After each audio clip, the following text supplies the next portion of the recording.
এই গল্পটি শুরু হয় একটা মেঘলা দুপুরকে নিয়ে, যখন চারদিকে আকাশ কালো মেঘে ছেয়ে গিয়েছিল। আকাশে মাঝে মাঝে গরম গরম আওয়াজ হচ্ছিল।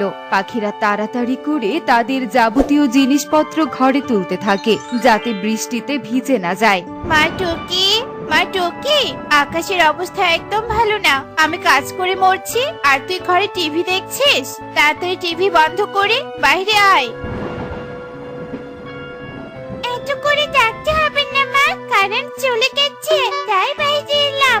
এ কি মা, শশী কোথায়? শশী এখনো বাড়িতে আসেনি? না, শশী এখনো বাড়িতে আসেনি, ওর জন্যই তো তোকে ডাকছি। যা, শশীকে ডেকে নিয়ে আয়। টুকি মায়ের কথাই শশীকে ডাকতে ঘাসের জমিতে যায়। বৃষ্টি তখন আসি আসি ভাব, দু এক ফোঁটা করে বৃষ্টি পড়তে থাকে। আহাকে আনন্দ আকাশে বাতাসে, এরকম মেঘলা আকাশে ঘাস খেতে আমার ভীষণ ভালো লাগছে। ঘাস পরে খাবি শশী, এখন বাড়িতে চল।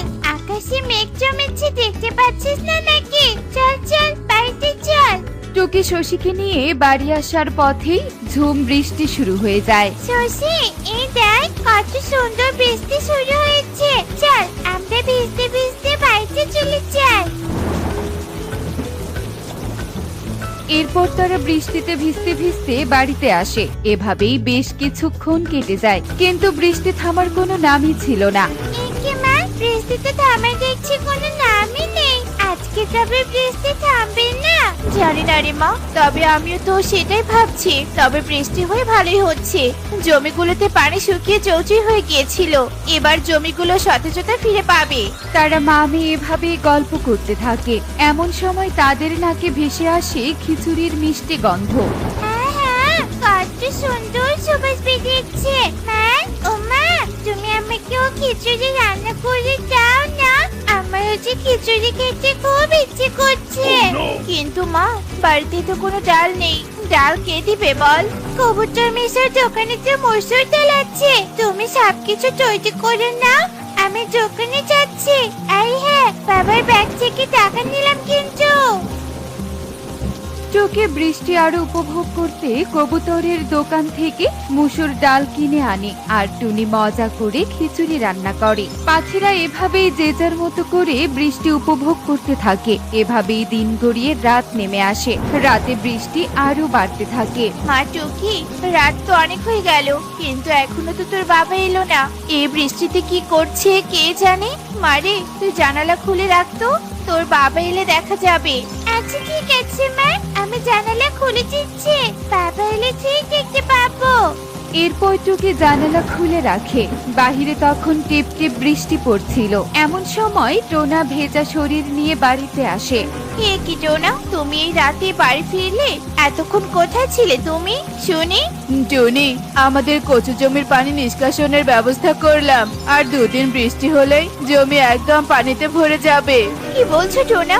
তাহলে তো বিপদ। এত কষ্ট করে আমরা আমাদের এক টুকরো জমিতে কচু চাষ করেছি, সেগুলো কিনা পানিতে ডুবে নষ্ট হয়ে যাবে। কেটো না মা, একদম কেটো না।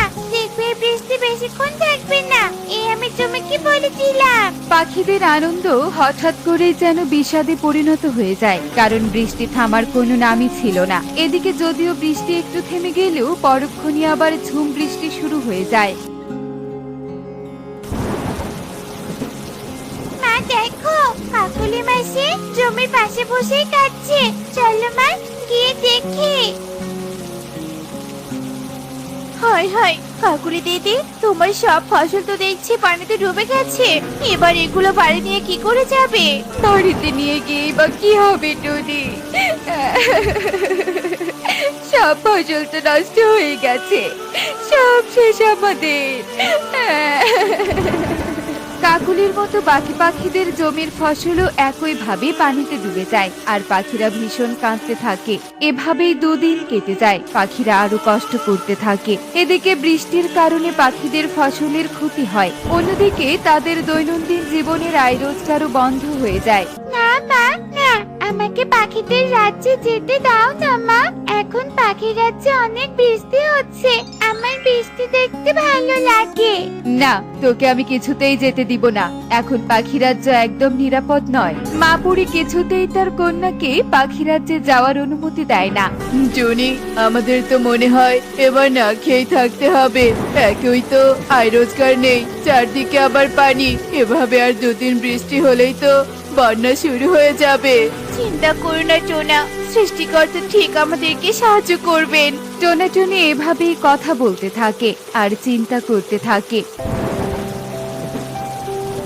টুকি, এই টুকি, তুই এখানে বসে আছিস? বাইরে চল, মাছ ধরবো। মোরল বাবুর খালি অনেক মাছ হয়েছে। যদি মোরল বাবু বাঁকা যায় তখন কি হবে গো? আর বাবা মা এই বৃষ্টিতে তো আমাকে যেতেই দিবে না যে। চুপ করে চাবুরি টুকি।